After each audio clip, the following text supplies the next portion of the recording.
નમસ્કાર નમસ્કાર નમસ્કાર વિદ્યાર્થી મિત્રો, હું ડિપેન સર આપ સર્વ વિદ્યાર્થી મિત્રોનું હાર્દિક સ્વાગત કરું છું આપની પોતાની YouTube channel Vedant coaching classes પર. તમે જોઈ રહ્યા છો વિજય પથ, તમને ટોપર બનાવવાનો પથ. આ સિરીઝની અંદર આપણે જોવાના છીએ તમારી જે વાર્ષિક પરીક્ષા છે, ધોરણ 9ની વાર્ષિક પરીક્ષા માટે દરેક વિષય વાઇઝ આપણે મોસ્ટ આઈએમપી એવા હેતુલક્ષી પ્રશ્નોની તૈયારી કરીશું, વ્યાકરણની તૈયારી કરીશું. સાથે સાથે જે મોટા પ્રશ્નો છે 2 થી 3 ગુણના અને 4 ગુણના પ્રશ્નો છે તેના માટેના મોસ્ટ આઈએમપી પ્રશ્ન પણ આપણે આ સિરીઝની અંદર કન્ડક્ટ કરવાના છીએ, તમને આપવાના છે. અને આ પ્રશ્નમાંથી જરૂર અને જરૂર તમારા પેપરમાં ઘણા પ્રશ્નો તમને પેપરમાં જોવા મળવાના છે. તેથી વિડીયોને અંત સુધી જરૂરથી જુઓ. ખાસ કરીને આપણી જે સોશિયલ મીડિયા સાઇટ્સ છે, વોટ્સએપ, ટેલિગ્રામ અને ઇન્સ્ટાગ્રામ, બધાની લિંક ડિસ્ક્રિપ્શન બોક્સમાં આપેલી છે. ત્યાંથી જરૂરથી તમારે બધા જ વિડીયો મતલબ કે આપણા બધા જ પ્લેટફોર્મને તમારે ત્યાંથી ફોલો કરવાના છે, સબસ્ક્રાઈબ કરવાના છે.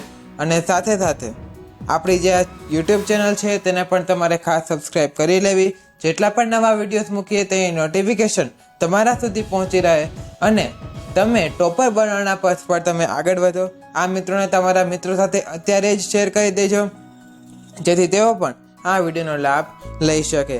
અને આ ઉપરાંત જો વિડીયો પસંદ આવે તો વિડીયોને લાઈક જરૂરથી કરજો.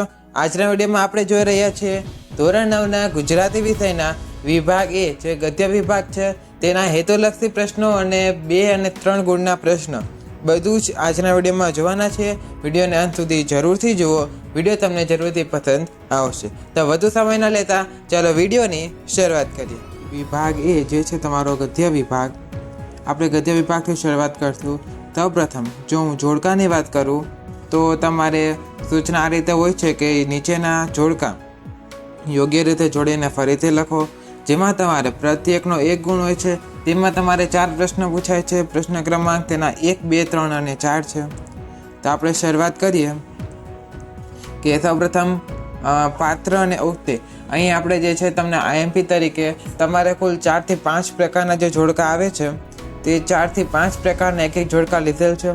જેમ કે પાત્ર અને ઉક્તિ, પછી કર્તા અને કૃતિ છે, પછી કૃતિ અને તેની જે ઉક્તિ હોય છે તે પ્રમાણે કુલ આપણે 4 જોડકા આપેલા છે મોસ્ટ આઈએમપી તરીકે. પણ આના માટે તમારે ખાસ તો જે તમારી અનુક્રમણિકા છે તેને ખાસ ધ્યાનમાં રાખવી. તેમાંથી જ તમારે મોસ્ટ ઓફ જે છે જોડકા પૂછાતા હોય છે. પાત્ર અને ઉક્તિના જોડકા ઓછા પૂછાય છે, પણ તેના પર પણ તમારે ધ્યાન રાખવાનું છે. જોઈએ આપણે સૌપ્રથમ પહેલો જોડકાની વાત કરીએ તો તેમાં પાત્ર અને ઉક્તિ આપેલ છે. તેમાં સૌપ્રથમ પહેલો પ્રશ્ન રઘુનાથ પરાંજરે, તો તેમાં તમારે જવાબમાં આવશે, તો અહીં જવાબ આવશે તમારે બ. પહેલામાં બ જવાબ આવશે, એટલે કે પ્રેરક પ્રસંગ 3 તેના તે રચયિતા છે, મતલબ કે તેના તે પાત્ર છે, તેમાં તે પાત્ર આવે છે. પછી નાનક સાહેબ, તો કે જે નાનક સાહેબ નામનું જે પાત્ર છે તે તમારે પ્રેરક પ્રસંગ 2માં તમને જોવા મળે છે. પછી જેસાબાઈ, તો તે પાત્ર તમને બોડો પાઠ જે છે તમારો તેમાંથી જોવા મળે છે. ને ધર્મગુરુ, તો તે પાઠ તમારે જે છે ક, એટલે એમાં જવાબ આવશે ક, એટલે કે પ્રેરક પ્રસંગ 1માં ધર્મગુરુ નામનું એક પાત્ર છે. ચાલો ત્યાર પછી હવે વાત કરીએ બીજું જોડકું આપેલ છે, જેમાં તમને અહીં આપેલ છે પેલા કૃતિ છે ને તેની સામે તમારે કર્તા સાથે મતલબ કે તેના લેખક સાથે તેને જોડવાનું છે. વાત કરીએ તો સૌપ્રથમ ગોપાળ બાપા જે છે, ગોપાળ બાપા કૃતિનું નામ છે તમારે, તો તેમાં તેના તમારે જે લેખક છે તે છે મનુભાઈ પંચોળી, જેનું ઉપનામ દર્શક છે. તમને ઉપનામવાળા પણ જોડકા પૂછાય છે કે મનુભાઈ પંચોળી છે તેનું ઉપનામ શું છે, તેવા તમને 4 જોડકા તમને તેના પણ પૂછાતા હોય છે. ચાલો આગળ વધીએ કે લોહીની સગાઈ, તો તેમાં આવશે તમારે ઈશ્વર પેટલીકર. પછી છાલ છોતરા અને ગોટલા, તો તેમાં જવાબમાં આવશે બકુલ ત્રિપાઠી. અને ચોથું છે સખી માર્કંડી, તો તેના રચયિતા છે, લેખક છે તે છે કાકા કાલેલકર. ચાલો હવે નેક્સ્ટ આગળ વધીએ. ત્રીજું જોડકું, તેમાં તમારે કૃતિને સાહિત્ય પ્રકાર સાથે જોડવાનું છે કે તેનો સાહિત્ય પ્રકાર કયો છે, જેમ કે નવલિકા હોય, લઘુકથાખંડ હોય, નિબંધ, હાસ્ય નિબંધ, પછી આત્મકથાખંડ છે, પ્રવાસ નિબંધ છે. આ બધાના જે તમારા સાહિત્ય પ્રકાર હોય છે તેના સાથે કૃતિને જોડવાનું છે. ચોરી અને પ્રાયશ્ચિત જે છે તે તમારે આત્મકથા અંશ છે. પછી ગોપાળ બાપા જે છે, ગોપાળ બાપા તે તમારે એક પ્રવાસ નિબંધ છે. પછી છાલ છોતરા અને ગોટલા તે તમારે અહીં હાસ્ય નિબંધ છે. અને સખી માર્કંડી તે તમારે શું છે, તો કે અહીં જવાબમાં આવશે તમારે એક જ મિનિટ, અહીં તમારે જે છે ગોપાળ બાપા જે છે તે તમારે થશે અહીં નવલકથા અંશ. ગોપાળ બાપા એમાં થશે નવલકથા અંશ. ફરીથી કંઈ કન્ફ્યુઝન ન રહે તે માટે ફરીથી જોડકા જોડીએ તો ચોરી અને પ્રાયશ્ચિત તે છે તમારે આત્મકથા અંશ. પછી બીજું છે ગોપાળ બાપા તે તમારે છે નવલકથા અંશ. છાલ છોતરા અને ગોટલા જેમાં હાસ્યની વાત છે તે તમારે છે હાસ્ય નિબંધ. અને સખી માર્કંડી તે તમારે એક પ્રવાસ નિબંધ છે. ચાલો હવે નેક્સ્ટ આગળ વધીએ આપણે કે ચોથું જોડકું. હમણાં આપણે વાત કરી કે ઉપનામ સાથે પણ તમને જોડકા પૂછાય છે. અહીં કરતા આપેલા છે અને અહીં ઉપનામ એટલે કે તખલ્લુસ બેમાંથી ગમે તે શબ્દ વાપરી શકે તે તમને આપેલ છે તેના સાથે જોડવાના રહેશે. જોઈએ આપણે સૌપ્રથમ મનુભાઈ રાજરામ પંચોળી એટલે કે મનુભાઈ પંચોળી, તેમાં આપણે હમણાં જોઈ ગયા કે શું આવતું હતું, દર્શક આવતું હતું. પછી છે દત્તાત્રેય બાલકૃષ્ણ કાલેલકર, છેલ્લે શું આવ્યું, કાલેલકર. તો તેને કોના સાથે જોડાશે, તો કે કાકા કાલેલકર સાથે. પછી છે લાભશંકર જાદવજી ઠાકર, તો તેનું ઉપનામ છે તમારે પુનર્વસુ છે. પછી ઝવેરચંદ મેઘાણી, તો તેને તો આપણે કહીએ છીએ આપણા રાષ્ટ્રીય શાયર. ચાલો હવે નેક્સ્ટ. ત્યાર પછી કે કૌંસમાં આપેલા શબ્દોમાંથી યોગ્ય શબ્દ પસંદ કરીને ખાલી જગ્યા પૂરવાની છે. તેમાં તમારે પ્રત્યેકનો એક ગુણ હોય છે. તેમાં પણ તમને 4 પ્રશ્ન પૂછાય છે. તો જોઈએ આપણે. તો સૌપ્રથમ પહેલો પ્રશ્ન કે ખાલી જગ્યા કળામાંથી 1 તોલો સોનું કાપીને 1 તોલો કાપીને વેચવાનો નિર્ણય કર્યો, તો કે તે સોનાનું કડું હતું. કોને નિશ્ચય કર્યો હતો, ગાંધીજીએ નિશ્ચય કર્યો હતો. કોના માટે, તો કે પોતાના ભાઈ માટે. યાદ રાખજો. ચાલો ત્યાર પછી હવે બીજો પ્રશ્ન છે ખાલી જગ્યા દુઃખી થશે એવા ભયે ચોરીની ભૂલ સ્વીકારવામાં ગાંધીજી મૌન રહ્યા, તો કે પિતાજી દુઃખી થશે. કોણ થશે, પિતાજી દુઃખી થશે. પછી ગાંધીજીના પિતાને ખાલી જગ્યાનું દર્દ હતું, તો કે ભગંદરનું દર્દ હતું. ચોથો પ્રશ્ન ખાલી જગ્યા જવા આવવાના માર્ગે શિવાલય પેશવા સરકારે બંધાવ્યું, તો કે જે તુલસીશ્યામ જવા આવવાનો માર્ગ હતો ત્યાં પેશવા સરકારે શિવાલય બંધાવ્યું હતું. એમ પણ પૂછાય કે કોણે બંધાવ્યું હતું, તો કે પેશવા સરકારે બંધાવ્યું હતું. ચાલો નેક્સ્ટ. સિંગોડાના માળને રોકીએ તો આમાં ખાલી જગ્યા લંગડો પાકે એવું ગોપાળ બાપાનું માનવું, તો કે બનારસી લંગડો પાકે એવું માનવું હતું. કોનું માનવું હતું, ગોપાળ બાપાનું માનવું હતું. ચાલો નેક્સ્ટ. છઠ્ઠું ખાલી જગ્યાનું સમગ્ર માતૃત્વ મંગુ ઉપર અભિષેક કરતું હતું, તો કે અમૃત કાકીનું સમગ્ર માતૃત્વ મંગુ ઉપર અભિષેક કરતું હતું. કોની પર અભિષેક કરતું હતું, તો કે મંગુ ઉપર અભિષેક કરતું હતું. આ રીતે યાદ રાખજો. ચાલો પછી કે અમૃત કાકી લોકોને દવાખાના અંગે ખાલી જગ્યા ઉપમા આપતા, તો કે પાંજરાપોળની ઉપમા આપતા. કોણ ઉપમા આપતું હતું, અમૃત કાકી ઉપમા આપતા હતા. કોની ઉપમા આપતા હતા, તો કે દવાખાનાની ઉપમા આપતા હતા. ચાલો 8મો પ્રશ્ન છે કે ઓલિમ્પિકમાં ખાલી જગ્યાની છાલ ફેંકવાની સ્પર્ધા રાખવાનો લેખક સૂચવે છે. કેળાની છાલ ફેંકની સ્પર્ધા રાખવાનું. કેમાં સ્પર્ધા રાખવાનું સૂચવે છે, તો કે ઓલિમ્પિકમાં. ચાલો 9મો પ્રશ્ન કે છાલ છોતરા અને કોટલા દ્વારા લેખકે ભારતીયોની ખાલી જગ્યા કુટેવ ઉપર કટાક્ષ કર્યો છે, તો કે કઈ કુટેવ હતી તે હતી ગંદકીની કુટેવ. મનપણે ત્યાં બધું વેરીએ છે, છાલ હોય ફોતરા હોય બધું મનપણે ત્યાં ગમે ત્યાં વેરીએ છે. કઈ કૃતિમાં આ વાત છે, તો કે છાલ છોતરા અને ગોટલા કૃતિમાં આ વાત છે. ચાલો નેક્સ્ટ. હવે 10મો પ્રશ્ન સહજ સ્વભાવથી નીચે પડવું એટલે વિકૃતિ, સહજ સ્વભાવ એટલે પ્રકૃતિ અને સહજ સ્વભાવથી ઉપર ઉઠવું એટલે થાય સંસ્કૃતિ. ચાલો પછી વિનોબાના મતે ખાલી જગ્યા પ્રગતિ થશે તો જ લોકોમાં વૈજ્ઞાનિક વૃત્તિ થશે. મતલબ કે કઈ પ્રગતિ થશે, તો કે વિજ્ઞાનની પ્રગતિ થશે. કોના મતે, તો કે વિનોબાના મતે.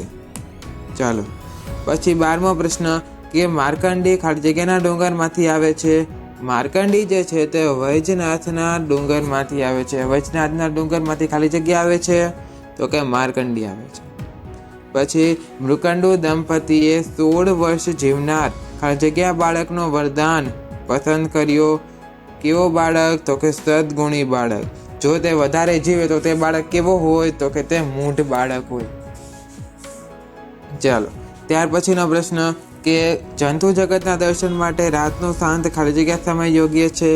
રાતનો શાંત નીરવ સમય યોગ્ય છે. કેના માટે? તો કે જંતુ જગતના દર્શન માટે. નેક્સ્ટ, વાડીમાં ક્યારેક ક્યારેક ખાલી જગ્યાના દર્શન પણ થઈ જાય છે. તો કે કોના દર્શન થઈ જાય? તો કે દીપડા ને સિંહના દર્શન થઈ જાય. ક્યાં દર્શન થઈ જાય? તો કે વાડીમાં. ચાલો 16મો પ્રશ્ન, ખાલી જગ્યા કેટલા ઈંડા મૂક્યા છે તે બાળકોની નજરમાં આવી જાય છે. તો કે કોણ ઈંડા મૂકતું હતું? તો કે ઢેલ. કોની નજરમાં આવતું હતું? બાળકોની. પછી 17મો પ્રશ્ન કે બાબુનો મિત્ર ખાલી જગ્યા હતો. બાબુનો મિત્ર કોણ હતો? દેવલો હતો. દેવલો કોનો મિત્ર હતો? તો કે બાબુનો મિત્ર હતો. ત્યાર પછી ઇન્દ્ર રાજાએ ખાલી જગ્યા પાન ખાધું. તો કે બંગલા પાન ખાધું હતું. બંગલાનું પાન નહોતું બનાવ્યું, પાનનો એક પ્રકાર છે બંગલા પાન, તે તેમણે ખાધું હતું. કોણે ખાધું હતું? તો કે ઇન્દ્ર રાજાએ ખાધું હતું. 19મો પ્રશ્ન, સ્વર્ગના નિયમ મુજબ ખાલી જગ્યા થયેલું સદકાર્ય પુણ્ય ગણાય. તો કે સહજતાથી થયેલું. કોના નિયમ મુજબ? તો કે સ્વર્ગના નિયમ મુજબ. ચાલો પછી અરુણિમા ખાલી જગ્યા એક્સપ્રેસમાં લખનૌથી દિલ્હી જતી હતી. કઈ એક્સપ્રેસ હતી? શતાબ્દી. 1 મિનિટ, શતાબ્દી નહીં આવે, અહીં આવશે પદ્માવત. પદ્માવત એક્સપ્રેસમાં જઈ રહી હતી. કોણ જઈ રહ્યું હતું? તો કે અરુણિમા જઈ રહી હતી. ક્યાં જઈ રહી હતી? તો કે દિલ્હી. અને ક્યાંથી જઈ રહી હતી? તો કે લખનૌથી જઈ રહી હતી. ચાલો 21મો પ્રશ્ન, માણસ જ્યારે હાર કબૂલીને પ્રયત્નો છોડી દે ત્યારે ખાલી જગ્યા બને છે. વિકલાંગ બને છે. ચાલો, અરુણિમાએ ખાલી જગ્યા કરવાનું વિચાર્યું, તેથી લોકોએ તેને પાગલ ગણી. તો કે અરુણિમાએ જે છે પર્વતારોહણ કરવાનું વિચાર્યું. તે અપંગ હતી છતાં પણ તેને પર્વતારોહણ કરવાનો નિશ્ચય કર્યો, તેથી લોકોએ તેને પાગલ ગણી. ચાલો પછી નાનજીભાઈએ ખાલી જગ્યા પ્રખ્યાત કીર્તિ મંદિરનું નિર્માણ કરાવ્યું. ક્યાં કરાવ્યું હતું? તો કે પોરબંદરમાં. કોણે કરાવ્યું હતું? નાનજીભાઈએ. શું નિર્માણ કરાવ્યું? તો કે પ્રખ્યાત કીર્તિ મંદિર. પછી લેખકે ગુજરાતના શ્રેષ્ઠી નાનજીભાઈ કાલિદાસ મહેતાને ખાલી જગ્યા તરીકે ઓળખાવ્યા. તો કે તેને જે છે બેતાજ બાદશાહ તરીકે ઓળખાવ્યા. કોને ઓળખાવ્યા બેતાજ બાદશાહ તરીકે? તો કે નાનજીભાઈ કાલિદાસ મહેતાને. કોને? તો કે લેખકે. પછી ચાલો અહીં તમારી ખાલી જગ્યા પૂર્ણ થાય છે. હવે આપણે વાત કરવાના છે મોસ્ટ આઈએમપી એવા એક વાક્યવાળા પ્રશ્નોનો. મોસ્ટ આઈએમપી ખાલી જગ્યા અને જોડકા જોઈ ગયા. હવે એક વાક્યવાળા પ્રશ્નની વાત કરવાની છે. નીચે આપેલા પ્રશ્નોના એક વાક્યમાં ઉત્તર લખવાના છે. પ્રત્યેકનો એક ગુણ છે, જેમાં તમારે 2 પ્રશ્ન પૂછાય છે. પ્રશ્ન ક્રમાંક 9 અને 10. ચાલો જોઈએ આપણે કે પહેલો પ્રશ્ન પૂછેલો છે કે સોંડાના અંતરમાં કેમ ફાળ પડી? શું કારણ હતું ફાળ પડવાનું? તો કે રાજા કેદમાં નાખશે તેવા ભયના કારણે, રાજા કેદમાં નાખશે તેવા ભયના કારણે સોંડાના અંતરમાં ફાળ પડી. ચાલો નેક્સ્ટ હવે બીજો પ્રશ્ન છે કે બોડો જમ્યાના બદલામાં રાજાએ સોંડાને શું આપ્યું હતું? તો કે શું આપ્યું સોંડાને? તો કે 12 શાંતિની જમીન આપી, પછી 4 ભેંસો આપી, 12 બળદ આપ્યા અને 20 કળશી બાજરો આપ્યો હતો. પછી ન્યુયોર્કની ભોંયગાડીમાં કોણે સ્ત્રી દાક્ષિણ્ય દાખવ્યું? મોસ્ટ આઈએમપી પ્રશ્ન છે આ, ધ્યાનમાં રાખજો. અને કોણે સ્ત્રી દાક્ષિણ્ય દર્શાવ્યું હતું? તો કે તે હતા, કોણ હતા? એક અંધ જુવાને. એક અંધ જુવાને સ્ત્રી દાક્ષિણ્ય દર્શાવ્યું અથવા દાખવ્યું. પછી એક અંધ યુવાનને ટ્રેનમાં ખાલી પડેલી જગ્યા પર બેસવા કહ્યું, ત્યારે એણે શું કહ્યું? તો કે ત્યારે તેણે જે છે સ્ત્રી દાક્ષિણ્યમાં માનતા એ યુવાનને પૂછ્યું કે આજુબાજુ કોઈ બહેન ઊભેલી તો નથી ને? કે આજુબાજુ કોઈ બેન ઊભા તો નથી ને? કે જો એ ઊભા હોય તો હું કઈ રીતે સીટ ઉપર બેસી શકું? એ રીતે. ચાલો ત્યાર પછી પાંચમો પ્રશ્ન કે ખોટું કાર્ય કર્યાના અપરાધમાંથી બહાર આવવા શું કરવું જોઈએ?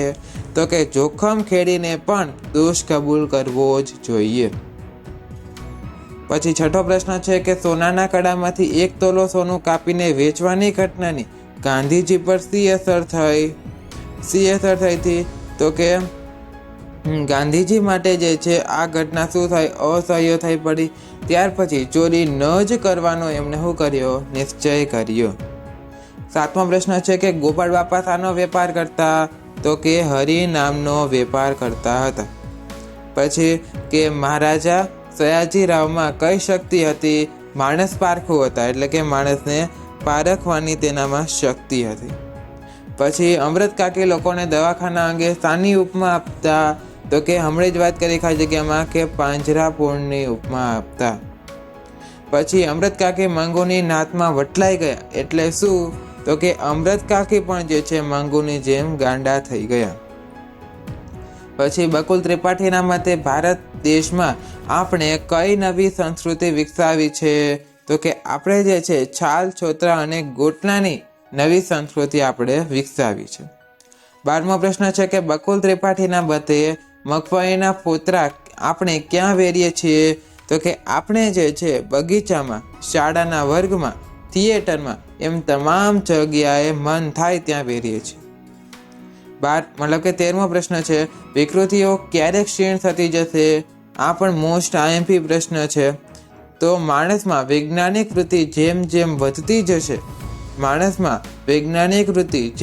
વધતી જશે ત્યારે વિકૃતિઓ ક્ષીણ થતી જશે. ચાલો 14મો પ્રશ્ન છે કે ભારતીય સંસ્કૃતિની સિદ્ધિ પાઠના આધારે ભારત સામે અદ્વિતીય એવું શું છે? તો કે શું છે? તો કે વિચાર સંપદા છે. શું છે? વિચાર સંપદા છે. પછીનો પ્રશ્ન કે સખી માર્કંડી પાઠના લેખક નકશામાં માર્કંડીની લીટી શોધતા નથી, તેનું શું કારણ? તો કે કારણ કે જો એ લીટી શોધે તો તે તેની સખી નહીં, સખી મટીને શું થઈ જાય? એક નદી થઈ જાય. તેવો તેમને શું હતો? ભય હતો.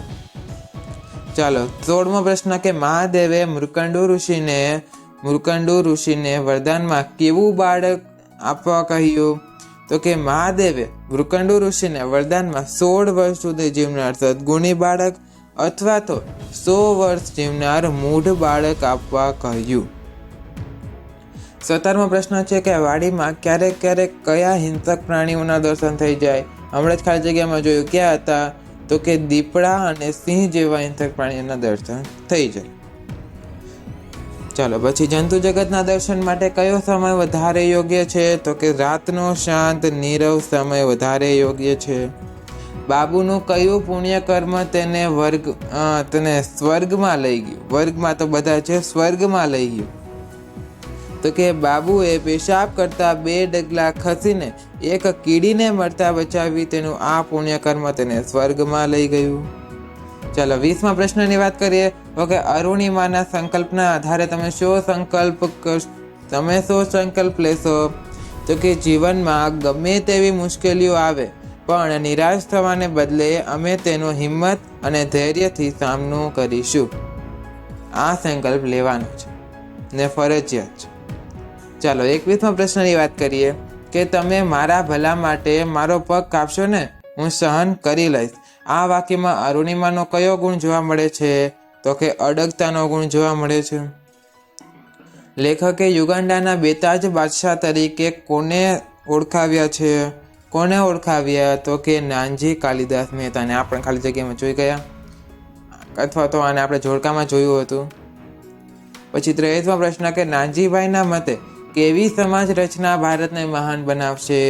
કેવી સમાજ રચના? તો કે પુત્ર પુત્રીની સમાનતા અને જાતિ વર્ણના ભેદભાવ વગરની જે સમાજ રચના છે તે ભારતને મહાન બનાવશે. ચાલો પછી કે નાનજીભાઈએ આર્યકન્યા ગુરુકુળનો પાયો કોના હાથે નખાવી અસ્પૃશ્યતા નિવારણનું સાહસિક પગલું ભર્યું? કોના હાથે નખાવ્યું? તો કે આર્યકન્યા ગુરુકુળનો પાયો એક હરિજન બાળાના હાથે નખાવ્યો અસ્પૃશ્યતા નિવારણનું સાહસિક પગલું ભર્યું હતું. ચાલો હવે આગળ વધીએ આપણે. આ તો વાત થઈ તમારા હેતુલક્ષી ટાઈપ પ્રશ્નની એક ગુણના પ્રશ્નની. હવે વાત કરવાની છે મોસ્ટ આઈએમપી એવા 3 અને 4 ગુણના પ્રશ્નની, કે જે તમારી પરીક્ષા માટે ખૂબ ઉપયોગી છે અને આમાંથી ઘણા પ્રશ્ન તમને તમારી પરીક્ષામાં જરૂરથી જોવા મળવાના છે અને ત્યારે આ ચેનલને તમે જરૂરથી યાદ કરશો. તો શરૂઆત કરીએ આપણે આવા મોસ્ટ આઈએમપી પ્રશ્નની. નીચે આપેલા પ્રશ્નોના 3-4 વાક્યમાં ઉત્તર આપવાના છે. ગમે તે 2ના ઉત્તર લખવાના છે. 3 આપેલા હશે તેમાંથી 2ના ઉત્તર તમે લખશો. પ્રશ્ન ક્રમાંક તેના 11, 12 અને 13 છે. જોઈએ આપણે પહેલો પ્રશ્ન, ગાંધીજીને શેની ચોરી કરવાની ટેવ પડી? અહીં જેટલા પણ પ્રશ્નો દર્શાવીએ છીએ મોસ્ટ આઈએમપી પ્રશ્ન છે. તમે જેટલા પણ પ્રશ્ન વાંચવાના છો તમારે ફૂલ સિલેબસ એકવાર વાંચવાનો જરૂરથી છે. આ પ્રશ્ન પર વધારે ધ્યાન આપવાનું છે. ક્યારેય પણ આપણે એવું નથી જણાવતા કે ફક્ત ને ફક્ત આ જ પ્રશ્ન વાંચો, પરંતુ ના, તમારે બધા પ્રશ્ન વાંચવાના છે. આ પ્રશ્ન પર ખાસ ફોકસ કરવાનું છે અને આ પ્રશ્ન તમારી પરીક્ષામાં મોસ્ટ ઇમ્પોર્ટન્ટ છે એ હેતુથી અહીં આપેલા છે. તેથી આના પર વધારે ધ્યાન આપવાનું. માત્ર આના પર ધ્યાન નથી આપવાનું, પરંતુ વિશેષ છે આ પ્રશ્ન તમારા. ચાલો બીજો પ્રશ્નની વાત કરીએ. ગાંધીજીએ ચિઠ્ઠીમાં શું લખ્યું હતું? આ મોસ્ટ આઈએમપી છે. પછી ગોપાળ બાપા શિંગોડા નદીના કોતરો ખરીદવા ઈચ્છતા હતા, કારણ કે શા માટે જોતા હતા? બીજા કેટલા પણ કોતરો હતા, તે જ શા માટે? આ એક પ્રશ્ન છે. ચોથો પ્રશ્ન, પ્રાચીન સમયના કોઈ ઋષિ આજે આવે તો શું કહે છે? એમ જ કહીને કે આ તો મારા જ બાળકો છે. આપણો વેશ બહારથી ભલે જુદો હોય, પરંતુ અંતરથી તો આપણે તેના જ બાળકો છીએ. પાંચમો પ્રશ્ન, માર્કંડેય જેમ જેમ ઉંમરમાં ખેલતો જાય તેમ તેમ મા બાપના વદન મ્લાન થતા જાય, કારણ કે જેમ તેની ઉંમર વધતી જાય તેનું આયુષ્ય 16 વર્ષ સુધીનું હતું અને માતા પિતાને એવો ભય હતો કે 16 વર્ષ પૂરા થશે એટલે માર્કંડેય મરી જશે. છઠ્ઠા પ્રશ્નની વાત કરીએ. અરુણિમા દ્વારા ભારતના યુવાનોને કયો સંદેશ મળે છે? કે પોતાના સંકલ્પ બળથી જે હાસિલ કરવું હોય તે કરી શકે છે અને મગજને જો હોય તો અડગ રાખવું જોઈએ. ચાલો, ડૉક્ટર અને નર્સમાં માનવતા કેમ જાગી? આઠમો પ્રશ્ન છે, બચેન્દ્રી પાલને મળ્યા પછી અરુણિમાએ શું કર્યું? તો કે પર્વતારોહણનું નક્કી કર્યું, તેના માટે ટ્રેનિંગ લીધી, તે બધું આવશે. પછી નાનજીભાઈ મહેતાના જીવનનો પંચશીલ સિદ્ધાંત જણાવો. આ પણ મોસ્ટ આઈએમપી પ્રશ્ન છે, ધ્યાનમાં રાખજો. ચાલો, પછી 8-10 વાક્યમાં મુદ્દાસર ઉત્તર લખવાના છે. ગમે તે 2ના ઉત્તર લખવાના છે. 3 આપેલા હશે જેના 6 ગુણ છે અને પ્રશ્ન ક્રમાંક તેના તમારે 14, 15 અને 16 છે, મતલબ કે દરેકના 2 ગુણ થશે. 3 દૂને 6. ચાલો, પહેલો પ્રશ્ન, સોંડાની મહેમાન ગતિનું વર્ણન કરવાનું છે. મોસ્ટ આઈએમપી પ્રશ્ન. પછી પ્રેરક પ્રસંગો, ગદ્યના પ્રથમ પ્રસંગને આધારે નાની બાળકીની અડગ શ્રદ્ધાનું વર્ણન કરો. કે જે બધા હતા તે કોઈને એવી શ્રદ્ધા નહોતી, ફક્ત માત્ર પૂજા કરવા માટે આવ્યા હતા કે વરસાદ આવી જાય. પરંતુ જે નાની બાળકી હતી તે પૂજા કરવા આવી તો પોતાની સાથે છત્રી લઈને આવી હતી, કારણ કે તેને પૂરો વિશ્વાસ હતો કે અત્યારે પૂજા કરશું તો વરસાદ જરૂરથી આવશે અને તે ભીંજાઈ ન જાય એ માટે તે છત્રી લઈને આવી હતી. આવી શ્રદ્ધાનું વર્ણન તમને આ પ્રશ્ન કરવાનું છે. ગોપાળ બાપાનું પાત્ર લેખન કરવાનું છે. ચોથો પ્રશ્ન, લોહી સગાઈ પાઠના આધારે દવાખાનાનું વર્ણન કરવાનું છે. પછી મંગુને દવાખાને મૂકવા જતા પહેલાની અમૃત કાકીનું માનસિક સ્થિતિનું વર્ણન કરવાનું છે. પછી મમતામય મા તરીકે અમૃત કાકીનું પાત્ર નિરૂપણ કરવાનું છે. ભારતીય સંસ્કૃતિની કઈ કઈ વિશિષ્ટતાઓ પસંદ છે, શા માટે? પછી કે વાડીની લીલી દુનિયા વચ્ચે કેટલા જગત હોય છે. આ વાક્ય તમારે વાડી પરના વહાલા, અહીં આવશે વાડી પરના વહાલા પાઠના આધારે તમારે ચર્ચા કરવાની છે. પેપરમાં તો લખવાનું, પેપરમાં ચર્ચા નથી કરવાની, માત્ર પ્રશ્ન છે કે ચર્ચા કરો. ચાલો, અરુણિમાનું પાત્રાલેખન કરવાનું છે અને છેલ્લે કે પર્વતારોહણ વખતે કઈ મુશ્કેલીઓ આવી હતી. વારંવાર તેમનો પગ ખસી જતો, પછી તેમનો ઓક્સિજનનો જે સિલિન્ડર હતો તે પૂરો થઈ ગયો હતો. એક કોક બ્રિટિશ પર્વતારોહક હતો, તેના પાસે 2 સિલિન્ડર હતા, તેમાંથી એક તેને અરુણિમાને પાછો આપ્યો હતો. પછી તેના જે કોચ હતા તેમને ટ્રેનિંગ આપવાની ના પાડી હતી. આ બધી મુશ્કેલીઓ આવી હતી જેનું વર્ણન તમારે કરવાનું છે. તો મિત્રો અહીં આપણે વિડીયો સમાપ્ત કરીએ છીએ. આ વિડીયોને અંત સુધી જોવા બદલ આપ સર્વ વિદ્યાર્થી મિત્રોનો ખૂબ ખૂબ આભાર. આ ચેનલ પર આટલો વિશ્વાસ કરવા બદલ આપ સર્વનો આભાર માનું છું.